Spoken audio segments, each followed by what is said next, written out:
After an hour's ferry journey, we arrived on the Nicoya Peninsula. We stayed in Tambor Tropical for one night, which was gorgeous. It was right on the beach. It was a number of wooden cabinas surrounding a lovely pool. We wanted to make the most out of our single night in Tambor. So Pura Vida Expeditions, which are based in Tambor Tropical, organised the trip for us that very day. We went up the estuary on a kayak into the mangrove swamps, got to see the nature, the herons and the crabs in the mangroves. Then we headed out into the sea. Our guide Elvis then took us to a secluded, secret private beach, which was fringed with coconut palms, almond trees and avocado trees. We went ashore and had a quick snack and drink before exploring the beach. Actually, there are no private beaches in Costa Rica. There's private land, so if you own the land and you can get to the beach that way, you can't go through somebody else's land. But if you access the beach via the water, you're able to go on it. Which means that as long as you travel by kayak, you can access any beach across the whole of Costa Rica. Now, not only was this beach a tropical paradise, walk a few hundred meters up and you can find an amazing array of hermit crabs, which is fantastic for me since crabs are my absolute favourite creature.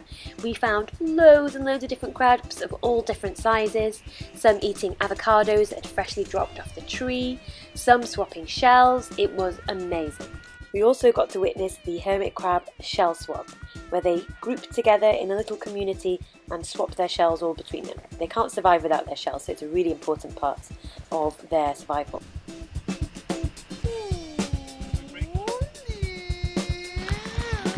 Secret beach, Tambor. This was the green season or the rainy season, and as we were departing, it started to pour on us. It was still lovely and warm, and it was beautiful being in a tropical rainstorm. Well, it's the rainy season. You can't miss them. And on the drive back to Tambor Tropical Hotel, we also got to see some howler monkeys.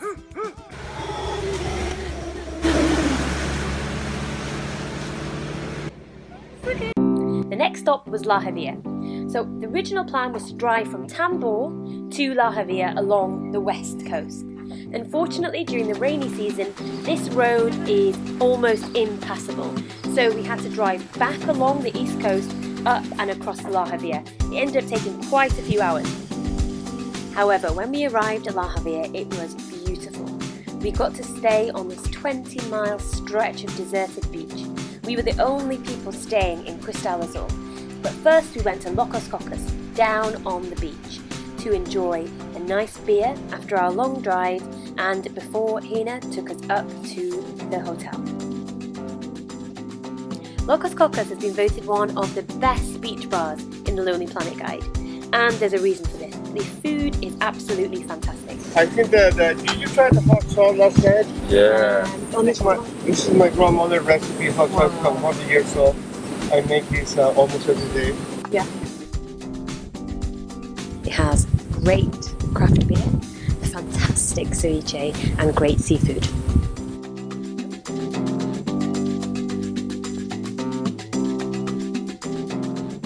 This is during the green or rainy season, and it is absolutely boiling. There's thunderstorms at night, but during the day there is glorious sunshine. Costa Rica is well known for being a nature lover's paradise. Just whilst we've been here on Nicoya, we've seen lizards, iguanas, lots of different species of crabs, beautiful butterflies, hummingbirds, you name it, we've seen it. After chilling out and relaxing in Los Cocos, we headed up to Azul. It was a long drive, but absolutely well worth it. And you definitely could do with a 4x4 for this one.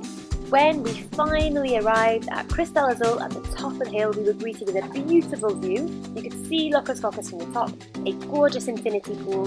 There are a number of cabinas and they surround a central rancho. The rancho is where you have dinner.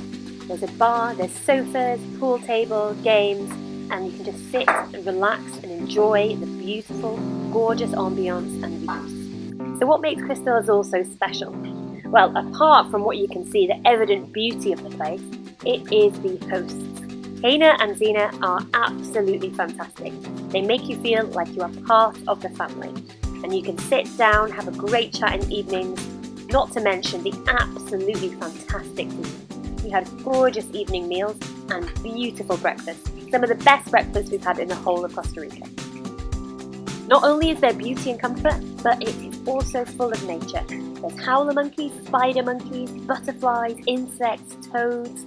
There's all different kinds of nature right on your doorstep. Next, we headed to Santa Teresa. Santa Teresa at Pais is a much busier town. There is lots of expats living there, and it's very centred around surfing, and that's where we learnt to surf. Not the greatest surfer, as you can see, but we had such good fun. Our surfing lesson was organised by where we were staying, which was Canaima Chill House. Based up a steep rocky road, we had our car, which was perfect. We stayed in one of the chill out bungalows. Much of the bars and restaurants in Santa Teresa and Pais are on one long road. One of our favourites, serving great food, was the bakery.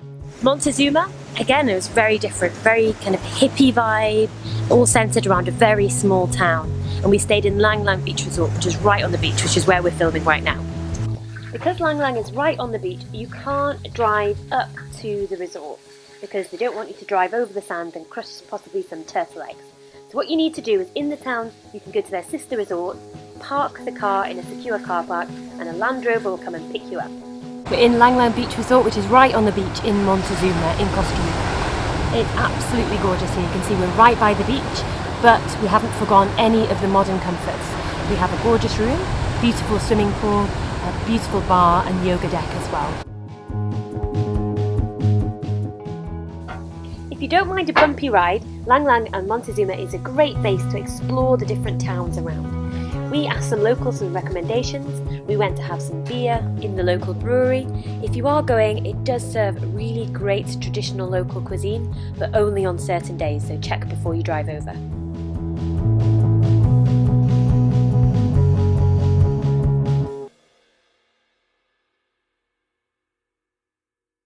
From Tortuga, we also took a boat trip to Tortuga Island.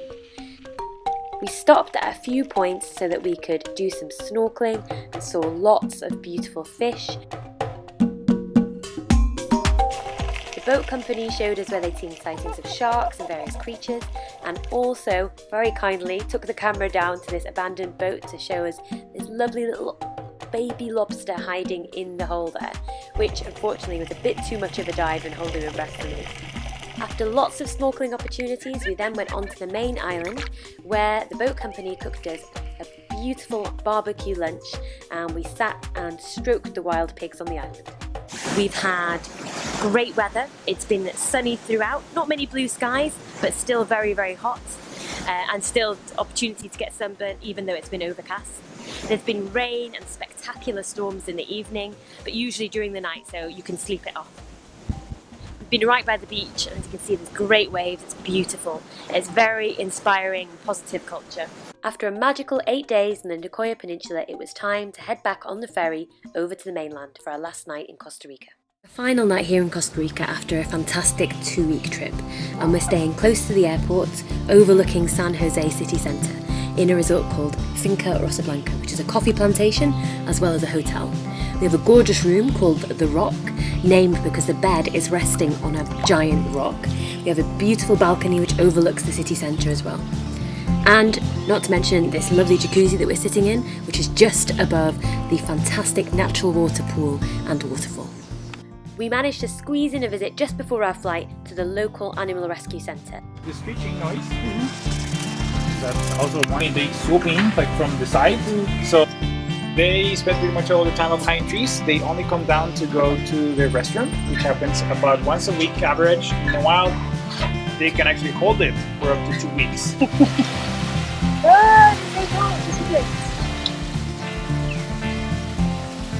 Best of all, we managed to see some sloths. Now these are rescue sloths. We didn't manage to see any in the wild, but it was amazing to see them. After 2 weeks, this was a perfect finale to our trip in Costa Rica.